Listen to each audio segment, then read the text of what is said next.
Hi guys, मैं हूँ प्रशांत aspirant. जैसा कि आप मेरे सामने देख रहे हैं, एक बुक रखी हुई है एक आर्ट एंड कल्चर की, जो कि है विज़न आइज़ की। ये एक बुकलेट फॉर्म में है। जैसा कि आप सभी जानते हैं, सिविल सर्विसेज का एग्ज़ाम होता है जो कि यूपीएससी का होता है। उसमें एक पेपर होता है GS1 का। उसमें कुछ सब्जेक्ट्स होते हैं जैसे कि history, geography, art and culture, freedom struggle, post independence. तो GS1 जो है, इन सभी को मिक्स करके एक एग्ज़ाम होता है GS1 का, जो कि मेंस में होता है। तो उसमें एक महत्वपूर्ण और एक इम्पॉर्टेंट रोल निभाती है आर्ट एंड कल्चर। हमने जैसे कि देखा है कि बहुत से लोग फॉलो करते हैं नितिन सिंघानिया सर की आर्ट एंड कल्चर, जो कि काफ़ी बल्कि फॉर्म में आते हैं, काफ़ी मोटे होते हैं, जिसमें बहुत से लोग नहीं पढ़ पाते और सोचते हैं इसमें टाइम ज़्यादा देना शायद अच्छी बात नहीं है, और वो काफ़ी टाइम कंज्यूमिंग बुक है। तो उसी के लोड को कम करते हुए विजन आइस ने एक अपनी बुक निकाली है, बुकलेट। ये एक नोट्स फॉर्म में है आर्ट एंड कल्चर की। इसको मैंने भी पढ़ा, ये काफ़ी अच्छी बुक है।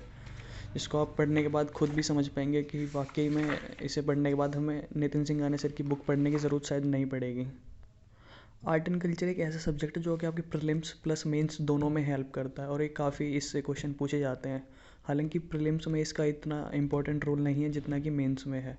तो आज मैं रिव्यू करूँगा इस बुक का आपके सामने। तो प्लीज़ इस वीडियो को एंड तक देखें, और प्लीज़ चैनल को अगर आप पहली बार ज्वाइन कर रहे हैं तो please like, share and subscribe करें। आर्ट एंड कल्चर में जैसा कि आप जानते हैं, हम पढ़ते हैं आर्किटेक्चरल डिज़ाइंस, पुराने टाइम के dance forms, Indian paintings, folk dances और बाकी ट्रेडिशंस के बारे में, रिलीजन्स के बारे में, कल्चर्स के बारे में। ये उसी पर एक बुक है। इस बुक्स को दो पार्ट में डिवाइड किया गया है, जिसमें दोनों पार्ट्स में हम सेम ही चीज़ पढ़ते हैं। उसमें सेकंड पार्ट में है vision eyes study material, supplementary material. But हमें इसमें सप्लीमेंट्री मटेरियल पढ़ने की ज़रूरत नहीं पड़ती, क्योंकि जो हम पहले पढ़ेंगे वही चीज़ हमें बाद में इसमें सप्लीमेंट्री मटेरियल में देखने को मिलती है। तो हमें उस चीज़ को पढ़ने की ज़रूरत नहीं है। ये जैसा कि आप देख रहे हैं, यहाँ पे लिखा हुआ है सप्लीमेंट्री मटेरियल। ये सेम चीज़ हम पहले पढ़ेंगे, यहाँ पे बीच में वही चीज़ इसमें दोबारा दी हुई है। हमें वो चीज़ पढ़ने की दोबारा ज़रूरत नहीं पड़ेगी। और ये एक छोटी बुक है, इसे आप 10 से 15 दिन, शायद इतना ही टाइम लगेगा इसको ख़त्म करने में, क्योंकि मैंने भी इसको 10 से 15 दिन के बीच में ख़त्म कर दिया था। और ये काफ़ी ऐसी बुक है जो आपको पढ़ने में काफ़ी इंटरेस्टिंग लगेगी, और इसको पढ़ने के बाद आप खुद समझेंगे कि हाँ, इसके मतलब एक ईजी लैंग्वेज में है, और जिसको आप ईजिली पढ़ सकते हैं और इनसे कॉन्सेप्ट क्लियर कर सकते हैं, जिसको बार बार शायद पढ़ने की आपको ज़रूरत ना पड़े। तो चलिए अब स्टार्ट करते हैं इसका रिव्यू। जैसा कि आप यहाँ पे देख पा रहे हैं, यहाँ पे पहला ही टॉपिक है आर्किटेक्चर। आर्किटेक्चर में हम पढ़ते हैं हड़प्पन सिविलाइजेशन के बारे में, क्लासिफिकेशन ऑफ इंडियन आर्किटेक्चर के बारे में। इसमें मौर्यन आर्ट के बारे में पढ़ते हैं, जाके हम पढ़ेंगे stupas, pillars, caves, sculptures, poetry वगैरह। देखिए, जैसा कि आप देख सकते हैं, यहाँ पे पेंटिंग्स भी दी हुई है और काफ़ी इजी लैंग्वेज में है, और आपको इजीली समझ आएगा तब आप इसको पढ़ेंगे। मैंने भी एक पढ़ी है, उसमें मेन चीज़ें जो भी है मैंने उसको अंडरलाइन से भी किया हुआ है। सेकंड इसका टॉपिक आता है आर्किटेक्चर पार्ट 2, जिसमें हम पढ़ते हैं पोस्ट मॉडर्न आर्ट के बारे में, गुप्ता एज के बारे में। जैसा कि 2020 के GS के मेंस के पेपर में पहला ही क्वेश्चन था Ajanta caves, rock cut caves के ऊपर। जो कि आप पेपर अगर एक बार चेक करेंगे तो वहाँ पे देखेंगे पहले ही क्वेश्चन दिया रॉक कट केव्स के ऊपर दिया हुआ है। तो ये काफ़ी इंपॉर्टेंट टॉपिक हो जाता है, इसको आपको पढ़ना बहुत ज़रूरी होता है। चलिए आगे चलते हैं थोड़ा। जैसा कि आप देख सकते हैं, काफ़ी मतलब इसमें पेंटिंग्स भी दी हुई है। इन पेंटिंग्स को आप, अगर आप थोड़ी और डिटेल में नॉलेज लेना चाहते हैं, तो इसको आप गूगल पर या यूट्यूब वगैरह पर सर्च भी कर सकते हैं। वहाँ पे इसके लिए आपको और नॉलेज मिल जाएगी। और आप जब आंसर लिखते हैं पेपर में, तो अब ये पेंटिंग्स अगर थोड़ा सा भी स्केच वहाँ पे बना देते हैं, तो उसको आपके आंसर में बहुत हेल्प मिलती है और एक क्वालिटी ऐड होती है।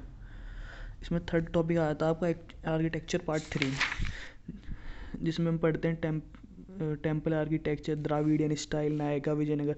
जैसा कि आप सभी जानते हैं, हिस्ट्री में एक इम्पॉर्टेंट टॉपिक होता है जो कि हम स्कूल टाइम में भी पढ़ते थे, विजयनगर और द्राविडियन स्टाइल। इस पर हर साल UPSC क्वेश्चन पूछती है। Indo Islamic style, important slavery dynasty, ये सब इतना शायद इम्पोर्टेंट इस बुक में नहीं है, जो कि आपको पढ़ने की इतनी ज़रूरत नहीं है। ये देखिए, आप देख सकते हैं द्राविडियन स्टाइल के जो टेम्पल है कैसे होते थे उस टाइम पे, इसके बारे में थोड़ी डिटेल भी दी हुई है। आप मेन टॉपिक्स को हाइट अंडरलाइन भी कर सकते हैं।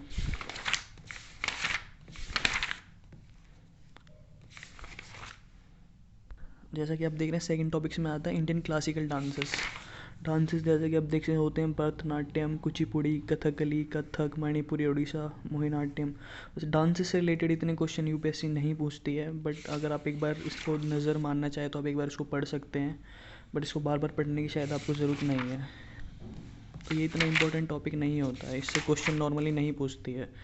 जैसा कि आप जानते हैं यूपीएससी प्री में आर्ट एंड कल्चर का इतना महत्व नहीं है। फिर 2020 के प्री में भी आर्ट एंड कल्चर सिर्फ 2 ही क्वेश्चन थे, जो कि एक बुद्धिस्ट से रिलेटेड था और एक आर्किटेक्चर से। 2019 में एक भी direct question art and culture से नहीं पूछा गया। चलते अपने नेक्स्ट टॉपिक पे, जो कि है इंडियन पेंटिंग्स। ये एक इम्पॉर्टेंट टॉपिक है, कि आप ये कह सकते हैं ये एक इम्पॉर्टेंट टॉपिक होता है। यहाँ पे हम पढ़ते हैं पेंटिंग्स के बारे में। मेन 2 टॉपिक्स होते हैं, मुरल्स और मिनिएचर पेंटिंग्स। आप धीरे धीरे इसको जब भी आगे बढ़ेंगे तो आप इसको पढ़ पाएंगे, मुरल्स और मिनिएचर पेंटिंग्स में क्या डिफरेंसेस होते हैं। ये देखिए, मैंने बुक खुद पूरी पढ़ी हुई है, जो कि मुझे बहुत ईजी लैंग्वेज में लगी। जो मेन टॉपिक्स के उनको मैंने अंडरलाइन भी किया हुआ है। तो अगर आप भी ये करेंगे तो शायद आपको और ईजिली समझ पाएंगे इस बुक को। नेक्स्ट टॉपिक आता है इंडियन थिएटर। ये भी एक इतना इम्पोर्टेंट टॉपिक नहीं है, ये बस आप एक बार पढ़ना चाहे तो पढ़ सकते हैं, वरना अगर आप इसको स्किप भी कर देंगे तो कोई ज़रूरी नहीं है, इसको आप छोड़ सकते हैं। नेक्स्ट टॉपिक आप देख सकते हैं the great scientist from India. ये भी एक इम्पॉर्टेंट टॉपिक नहीं है, अगर आप इसको एक बार पढ़ लीजिएगा, बट इसको बार बार पढ़ने की ज़रूरत नहीं है, इसमें ज़्यादा टाइम देने की आपको ज़रूरत नहीं है। कुछ इसमें मेन साइंटिस्ट थिंकर्स दिए हुए हैं, उनके बारे में आप पढ़ लीजिएगा। वैसे इससे भी क्वेश्चन यूपीएससी ने नहीं पूछा है और शायद आगे भी ना पूछे। अगला हमारा टॉपिक आता है रिलीजन इन इंडिया। ये एक बहुत इंपॉर्टेंट टॉपिक है, इसको आपको पढ़ना भी पड़ेगा और रिवाइज भी बार बार करना पड़ेगा। इसमें हम पढ़ते हैं बुद्धिज़्म, जैनिज़्म। बुद्धिज़्म से यूपीएससी हर साल क्वेश्चन पूछता है, प्री में भी और मेंस में भी। ये आप प्रीवियस ईयर के पेपर उठा कर देख सकते हैं, उनमें सब में बुद्धिज़्म से क्वेश्चन पूछा हुआ है। बुद्धिज़्म और जैनिज़्म 2 बहुत इंपॉर्टेंट टॉपिक्स है। बाकी इस्लाम, क्रिश्चियनिटी, जुदाइज़म, सिखिज़म ये सब इतने इंपॉर्टेंट नहीं है, बट बुद्धिज़्म और जैनिज़्म काफ़ी इंपॉर्टेंट है। देखिए आपको यहाँ पे दिया हुआ है बुद्धिज़्म के बारे में उनके नोबल ट्राइब्स जो होते थे। ये एक इम्पॉर्टेंट नेम है, सुत्ता पिटाका, विनाया पिटाका। इसको आपको पढ़ना ज़रूरी है, इसको आपको अच्छे से पढ़ना पड़ेगा। इसको आप डिटेल में पढ़ सकते हैं गूगल से सर्च करके। ये जैनिज़्म के बारे में दिया हुआ है, जैनिज़्म को भी आपको डिटेल में पढ़ना पड़ेगा।